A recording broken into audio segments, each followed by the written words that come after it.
Hello, future officers. 2 April 2025 চনৰ daily current affair এনালাইচিছলৈ সকলোকে স্বাগতম জনালো। কম্পিটিশ্যন কেয়াৰে আগন্তুক APSC পৰীক্ষাৰ বাবে ক্ৰেছ কোৰ্চ 3.0 লঞ্চ কৰিছে। একেবাৰে দুমাহীয়া এটি কোৰ্চ বুলি ক'ব পাৰোঁ। আমি দুমাহত কিদৰে আগন্তুক পৰীক্ষাৰ বাবে ষ্ট্ৰেটেজিকেলি প্ৰিপেয়াৰ কৰিব পাৰিম তাৰে এটি কোৰ্চ। যদিহে আগ্ৰহী তেনেহ'লে আমাক যোগাযোগ কৰি ৰেজিষ্টাৰ কৰি ল'ব পাৰে। তাৰোপৰি CSETৰ ফুল কোৰ্চ এতিয়া আপোনালোকৰ বাবে প্ৰভাইড কৰা হৈছে। যদিহে ইণ্টাৰেষ্টেড তেনেহ'লে কেৱল মাত্ৰ 999 টকাত এই কোৰ্চটি এভেইল কৰিবলৈ সক্ষম হ'ব। এক্সট্ৰা বোনাছ হিচাপে CSETৰ টেষ্ট চিৰিজ লাভ কৰিবলৈ সক্ষম হ'ব একেবাৰে ফ্ৰী। তাৰোপৰি এটি প্ৰিলিমছ টেষ্ট চিৰিজ লৈ অনা হৈছে য'ত 60 টেষ্ট নতুবা 40 টেষ্টৰ অপশ্যন আপোনালোকে এভেইল কৰিবলৈ সক্ষম হ'ব। যদিহে ইণ্টাৰেষ্টেড তেনেহ'লে ইয়াত দিয়া কণ্টেক্ট নম্বৰটিত যোগাযোগ কৰি আজিয়ে ৰেজিষ্টাৰ কৰি ল'ব পাৰে। তেনেহ'লে আহক আজিৰ মষ্ট ইম্পৰ্টেণ্ট টপিকসমূহ আমি চাওঁ। প্ৰথমেই আমি জুডিচিয়েল ইণ্টিগ্ৰিটিৰ ওপৰত আলোচনা কৰিম।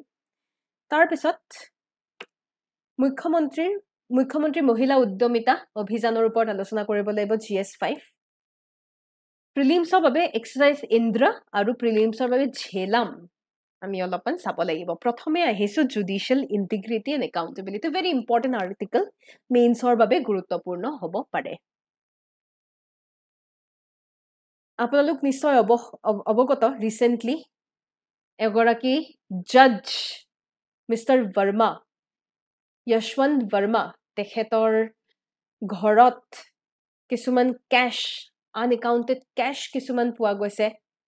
আৰু তাকো জ্বলা অৱস্থাত পোৱা গৈছে, পুৰি যোৱা অৱস্থাত পোৱা গৈছে। তো এইবোৰে কিছুমান কনচাৰ্ণৰ সৃষ্টি কৰিছে, কিছুমান কনচাৰ্ণ দেখা পোৱা গৈছে। এতিয়া আমি যদি জুডিচিয়াৰীৰ কথা কওঁ, আজি আমাৰ গণতন্ত্ৰৰ এটা ইম্পৰ্টেণ্ট পিলাৰ বুলি আমি জুডিচিয়াৰীক ক'ব নোৱাৰোঁনে? ডেফিনেটলি ইটছ আ part of A democratic process. আজি ডেমক্ৰেচিত যদি কিবা এটা যদি আমাৰ প্ৰব্লেম হয়, আমি আশা কৰি পেলাই জুডিচিয়াৰীৰ ফালে আমি চাওঁ, আমি কোৰ্টৰ ফালে চাওঁ, কাৰণ আমি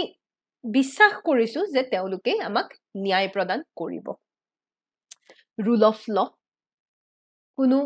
উচ্চ নিচ নোচোৱাকৈ ইৰেছপেক্টিভ অফ এনিথিং তেওঁলোকে আমাক জাষ্টিচ প্ৰভাইড কৰিব, আমাৰ অধিকাৰসমূহ আমাক দিবলৈ সক্ষম হ'ব। সেয়েহে ভাৰতৰ নিচিনা এখন বিশাল এখন ডেমক্ৰেটিক ৰাষ্ট্ৰত জুডিচিয়েল ইণ্টিগ্ৰিটি খুবেই প্ৰয়োজনীয়। জুডিচিয়েল ইণ্টিগ্ৰিটি মানে য'ত আমাৰ জুডিচিয়াৰীৰ ওপৰত যিয়ে বিশ্বাস, আমাৰ যিয়ে আশ্বাস, সেয়া যাতে তেওঁলোকে ধৰি ৰাখিব পাৰে, সেয়া খুবেই প্ৰয়োজনীয়। আৰু আমাৰ যি পাব্লিক ট্ৰাষ্ট, এই পাব্লিক ট্ৰাষ্ট তেতিয়াহে থাকিব যদিহে যিসকল জাজেছ তেওঁলোক যদি নিউট্ৰেল হয়, তেওঁলোক যদি এথিকেল হয় আৰু তেওঁলোক যদি একাউণ্টেবল হয়, তেতিয়াহে আমাৰ তেওঁলোকৰ প্ৰতি বিশ্বাস থাকিব। নহ'লেনো আমি কাক বিশ্বাস কৰিম? আমাৰ কাৰণে আছে কোন? তেনেকুৱা ধৰণৰ এটা চিটুৱেশ্যন হৈ যায়। কিন্তু এনেধৰণৰ যিবোৰ আমাৰ জাষ্টিচ যশৱন্ত ভাৰ্মাহঁতৰ নিচিনা কেছ যেতিয়া আমাৰ হাতত আহে, there's a very high chance কোৱা গৈছে যে 2018 চনৰ যি চিম্ভাৱলী চুগাৰ মিল ফ্ৰড কেছ, তাতে তেওঁ ইনভলভ হৈ আছে। এনেধৰণৰ যেতিয়া চিটুৱেশ্যন আহি যায়, এনেধৰণৰ কথা যেতিয়া আমি শুনো, য'ত যিগৰাকী ব্যক্তি আমাক ন্যায়ৰ দিশ দেখুৱাব, সেইগৰাকী ব্যক্তিয়ে যদি ন্যায়ৰ চকুত যদি তেওঁ ন্যায় যদি পালন কৰিব পৰা নাই, তেওঁ যদি খুদ নিজেই ন্যায় পালন কৰিব পৰা নাই, আইন কানুন পালন কৰিব পৰা নাই, তেতিয়াহ'লে ইয়াত ইণ্টিগ্ৰিটি ক'ৰ পৰা আহিলে, একাউণ্টেবিলিটি থাকিব নে নাই? ডেফিনেটলি একাউণ্টেবিলিটি নাথাকে। এইবোৰে কিছুমান কনচাৰ্ণৰ সৃষ্টি কৰে। পাব্লিক ট্ৰাষ্ট আৰু জুডিচিয়েল ইম্পৰ্টেঞ্চ বা ইণ্ডিপেণ্ডেঞ্চ, জুডিচিয়েল ইণ্ডিপেণ্ডেঞ্চৰ কথা যদি আমি ক'বলৈ যাওঁ, আজি জুডিচিয়াৰীটো আমি বহু আনফৰ্চুনেট চিটুৱেশ্যন দেখা পাওঁ, যেনে কৰাপশ্যন ইত্যাদি দেখা পোৱা যায়, যাৰ বাবে আমাৰ জুডিচিয়াৰীৰ ওপৰত যি বিশ্বাস, সেই বিশ্বাস ভংগ হয়।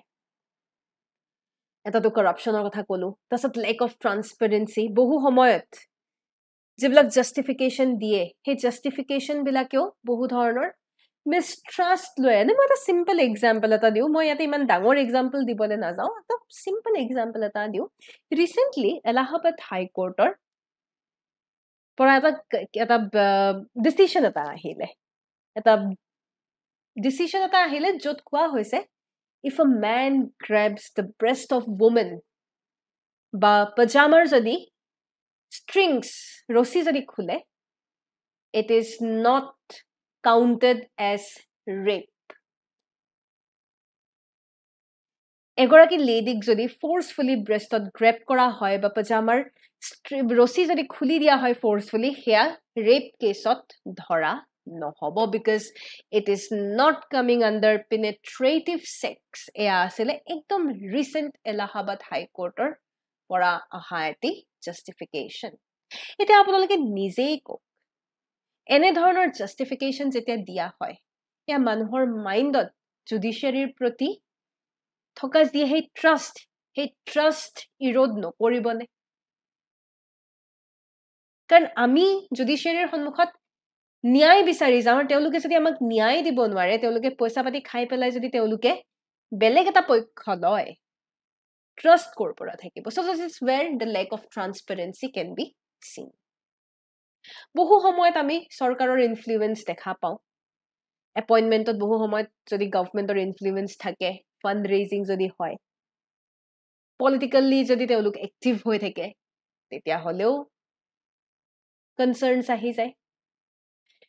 সেয়ে এনে ধৰণৰ আনফৰ্চুনেট সিচুৱেশন যদি হয় তেতিয়া হলে এজন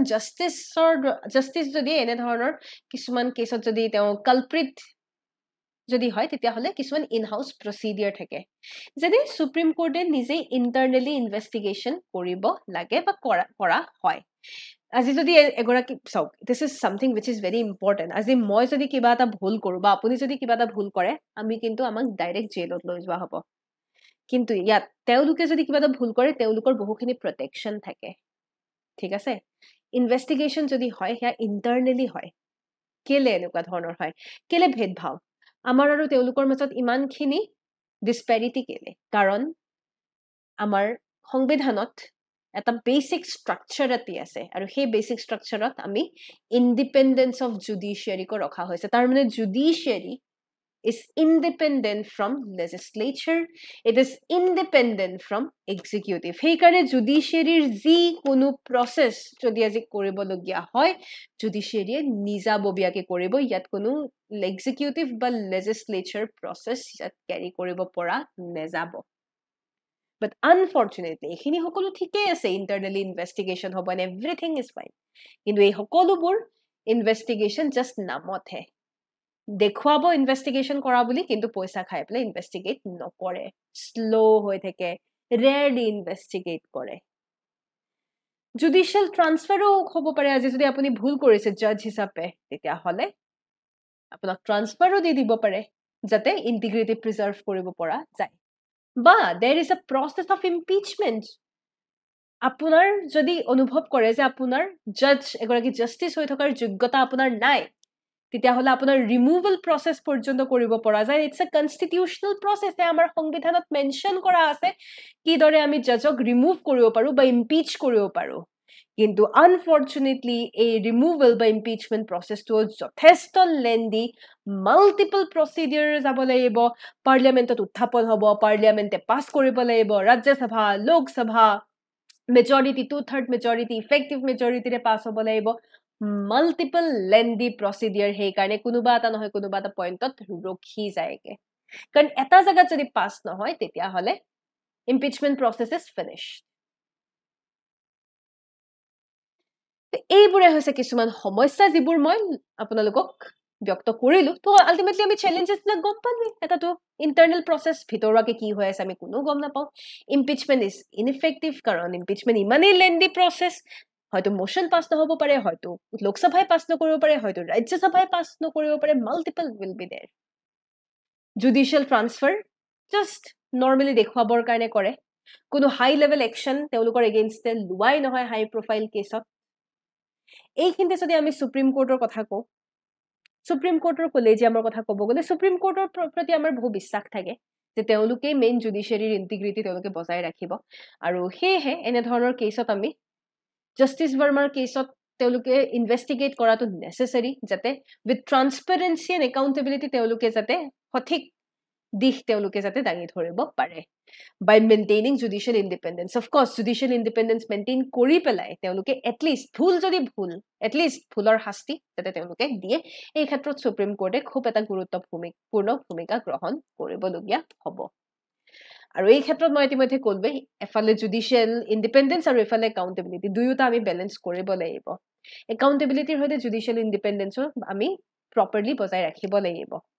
কাৰণ ইয়াত যদি এক্সিকিউটিভ আহি যায় তেতিয়াহ'লে ডেমক্ৰেচিত প্ৰব্লেম আহি যাব কিন্তু আমি আকৌ বেলেঞ্চো বজাই ৰাখিব লাগিব যাতে গভৰ্ণমেণ্টৰ সৈতে কোনো ধৰণৰ মিষ্ট্ৰাষ্ট নহয় তেনে ধৰণৰ সকলোবোৰ দিশ চালি জাৰিহে আমি এটা প্ৰচিডিউৰলৈ আগবঢ়াটো প্ৰয়োজনীয় সেয়েহে জুডিচিয়েল একাউণ্টেবিলিটি যদি আমি ষ্ট্ৰং কৰিব খোজো তেতিয়াহ'লে আমি কিছুমান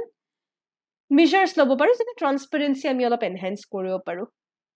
জুডিচিয়েল ডিচিশ্যনবিলাক যদি আমি অলপমান পাব্লিক কৰোঁ তেতিয়াহ'লে এটা তেনেকে ৰিসেন্টলি এটা দেখা পোৱা গৈছে আজিকালি লাইভ ট্ৰান্সক্ৰাইব কৰা হয় ইউটিউবত লাইভ আহে এই ধৰণে কিছুমান ট্ৰান্সপাৰেঞ্চি দেখা পোৱা যায় ইম্পিচমেন্ট প্ৰসেসটো বা ৰিমুভেল প্ৰসেসটো অলপমান সিম্পল কৰাটো নেসেসাৰী বহুত লেন্দি প্ৰসেস জুডিচিয়েল ট্ৰেইনিং য'ত এথিক্স তেওঁলোকে যাতে এথিক্স মেইনটেইন কৰে তাৰ কাৰণে প্ৰপাৰ ট্ৰেইনিঙৰ প্ৰয়োজন পাব্লিক এংগেজমেন্ট সিটিজেনে যাতে পাৰ্টিসিপেশন কৰিব পাৰে সিটিজেনৰ পাৰ্টিসিপেশন যাতে ইয়াতে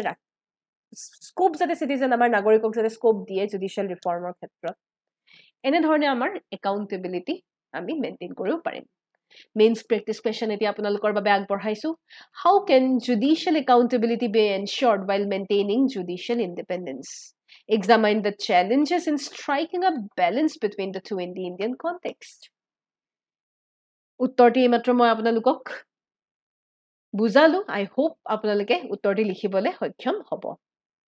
ইয়াৰ পিছত আমি আগবাঢ়িছো মুখ্যমন্ত্ৰী মহিলা উদ্যমিতা অভিযান লাখপতি বাইদেউ ৰিসেন্টলি আমাৰ নিউজত আছিলে লঞ্চ কৰিছে আমাৰ মুখ্যমন্ত্ৰী ডাঙৰীয়াই it's the biggest women entrepreneurship support scheme বুলি ক'ব পাৰো আৰু ফাৰ্ষ্ট ফেজত প্ৰায় 23,375